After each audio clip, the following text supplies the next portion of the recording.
जब फिल्म बनाने शुरू किया था, उन दिनों में लड़कियां फिल्मों में नहीं आ रही थी, तो पुरुष ही लड़कियों का भेष पहनकर वो एक्टिंग करते थे लड़कियों का। वो जमाना गया जब से हमारी मीना कुमारी, मधुबाला, नरगिस जैसे बहुत ही सुंदर नारियां फिल्म जगत में था, जहाँ पे मंदिरों में डांस किया करते थे सिर्फ देवदासी लोग। बाकी बड़े घर की लड़कियां डांस नहीं सीखते थे, उसे अच्छा नहीं माना जाता था। तो लेकिन रुक्मिणी अरुंडेल जी ने इतना प्रोत्साहित किया और आगे बढ़कर बहुत सारे लड़कियों को उन्होंने प्रोत्साहित करके स्टेज पर भी वो लोग आज भरतनाट्यम करते हैं। मैं सिर्फ एक सांसद के रूप में नहीं, बल्कि इस देश की करोड़ों महिलाओं की आवाज बनकर बोल रही हूँ। आज का दिन देश के लिए बहुत ही महत्वपूर्ण और भावात्मक दिन है। नारी शक्ति अभिनंदन केवल एक बिल नहीं, बल्कि उन तमाम महिलाओं का संघर्ष, हिम्मत और शक्ति का सम्मान है। सदियों से महिला अपने परिवार और अपने समाज को सशक्त करती रही बिना अपने पहचान की। आज ये बिल उन्हें सिर्फ एक रिप्रेजेंटेशन ही नहीं, बल्कि उनकी आवाज़ उठाने के लिए भी एक मौका दे रही है। जब एक महिला आगे बढ़ती है तो वो सिर्फ अकेले नहीं, पूरा समाज को साथ में लेकर बढ़ती है। ये कदम आने वाले उन पीढ़ियों की बेटियों की हिम्मत, विश्वास दिलाना है कि वो भी निर्णय और भागीदार बन सकती है, अपने सपनों को साकार कर सकती है। ये आज का ये जो बिल जो है, ये केवल एक कानून ही नहीं, बल्कि नए युग का एक स्वागत कर रहे हैं, सम्मान, समानता और एम्पावरमेंट के युग का। मैं आज इस सदन में गर्व के साथ कह सकती हूँ कि 2014 में हमारे प्रधानमंत्री नरेंद्र मोदी जी जब प्रधानमंत्री बने, महिला सम्मान और सशक्तिकरण सरकार की नीतियों का प्रमुख हिस्सा रहा है। सरकार ने केवल महिलाओं के लिए कई योजनाएं, कानून बनाए हैं, जिनका उद्देश्य सुरक्षा, शिक्षा, आर्थिक स्वतंत्रता और सामाजिक सम्मान बढ़ाना है। बेटी बचाओ, बेटी पढ़ाओ, उज्ज्वला योजना, मातृवंदना योजना, स्वच्छ भारत मिशन, मिशन शक्ति, जन धन योजना, मुद्रा योजना, प्रधानमंत्री Awas Yojana, self help group, लखपति दीदी योजना, नमो ड्रोन दीदी योजना, नारी वंदन अभिनंदन, इन सभी प्रमुख उदाहरण थे। मैं कह सकती हूँ कि सरकार ने इस उद्देश्य के साथ उन्होंने किया कि योजनाएं लाना और कानून बनाना ही नहीं, बल्कि उसके साकार भी किया है, और परिवर्तन आज भी हम हर क्षेत्र में देख सकते हैं। आज महिलाएं हर क्षेत्र में अग्रणी हैं, चाहे शिक्षा का क्षेत्र हो, खेल का क्षेत्र हो, विज्ञान का क्षेत्र हो, सैन्य क्षेत्र का हो, उद्योग का हो, राजनीति हो। हमारी महिलाएं हर क्षेत्र में ऊंचाई को छू रही हैं। आज पृथ्वी से लेकर अंतरिक्ष तक कोई भी ऐसा स्थान नहीं है जहां महिलाएं नहीं पहुंची हैं। आज की महिलाएं हर जगह सफलता के झंडा गाड़ रही हैं। आज की महिला रॉकेट चला रही हैं, फाइटर प्लेन चला रही हैं, मेट्रो चला रही हैं। तो वही राष्ट्रपति द्रौपदी मुर्मू जी और हमारे वित्त मंत्री निर्मला सीतारमण जी अपने नेतृत्व से देश को नई दिशा दे रही हैं। ये सब संभव हुआ है भारतीय जनता पार्टी की सरकार की सोच से, नरेंद्र मोदी जी के संकल्प से और हमारी महिलाओं के साहस और सामर्थ्य से। मैं एक कलाकार हूँ, मुझे बहुत ही गर्व है कि मैं सांसद होने के साथ साथ एक अभिनेत्री भी हूँ और कला जगत से भी मैं उसके रिप्रेजेंटेट करती हूँ। मैं बहुत संघर्ष और मेहनत के साथ काम करके मैंने मेरी अपनी पहचान बनाई हूँ, जिसके कारण आज मुझे इस सांसद में खड़े होकर आप सबके सामने बोलने का अवसर भी मिल रहा है। मुझे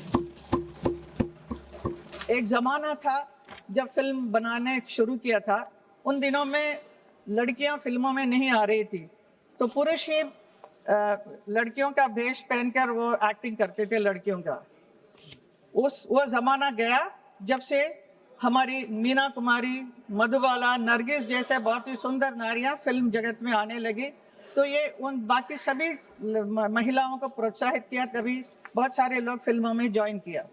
ऐसे ही संगीत जगत में भी हमारे देश का जो गौरव है, लता मंगेशकर जी और आशा भोंसले जी जैसे महान कलाकार बहुत ही संघर्ष करके बचपन से वो ऐसे एक स्थान को हासिल किया है, आज पूरा देश उनको नमन करता है।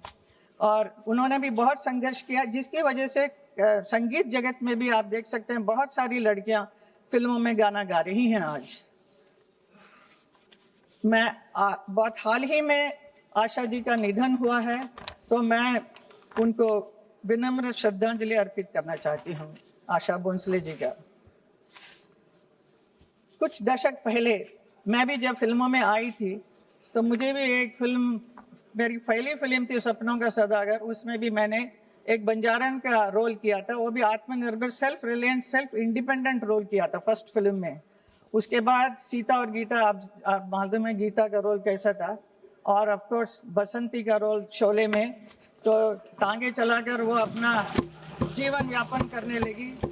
ऐसे आत्मनिर्भर वाली कैरेक्टर्स बहुत किया मैंने, जिसकी वजह से हमारे ग्रामीण महिलाओं को भी बहुत ही प्रोत्साहित मिला, वो लोग भी बहुत आगे बढ़ने लगी।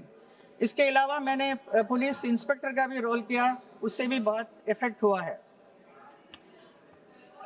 और इसके अलावा मैं एक और चीज़ कहना चाहूँगी, हमारे क्लासिकल डांस इंस्टीट्यूट में बहुत बड़ा नाम है रुक्मिणी अरुंडेल का नाम, जिन्होंने चेन्नई में बहुत बड़ा एक कला क्षेत्र उन्होंने स्थापित किया।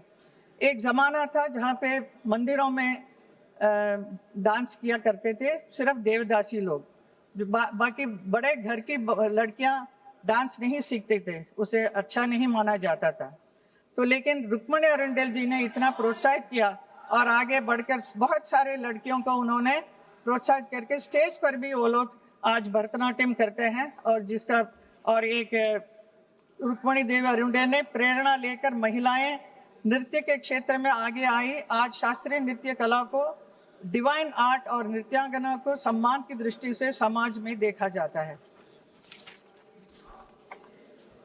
माननीय अध्यक्ष, 73rd कॉन्स्टिट्यूशनल अमेंडमेंट और 74th कॉन्स्टिट्यूशनल अमेंडमेंट द्वारा महिलाओं के लिए कम से कम 33% आरक्षण अनिवार्य किया गया है।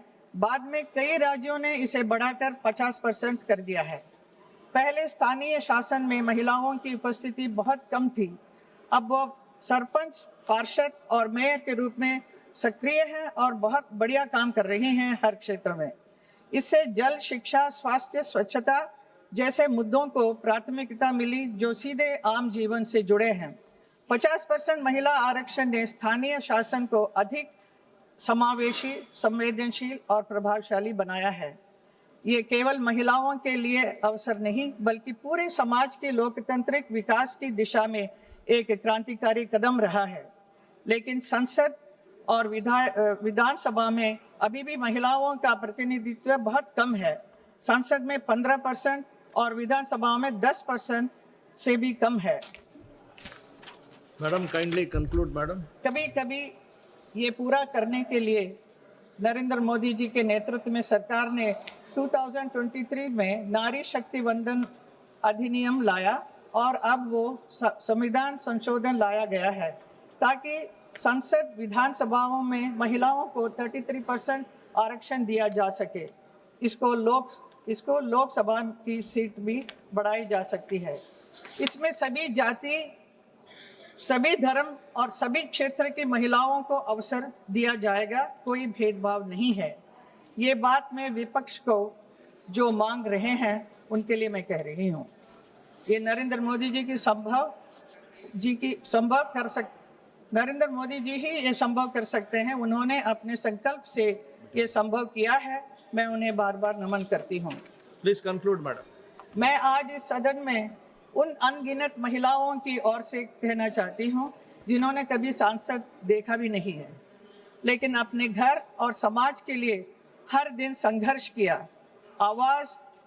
जिनकी आवाज़ कभी इस सदन तक नहीं पहुँच पाई, ये बिल उनके लिए है, उनकी आशाओं के लिए है, उनकी अधिकारों के लिए है।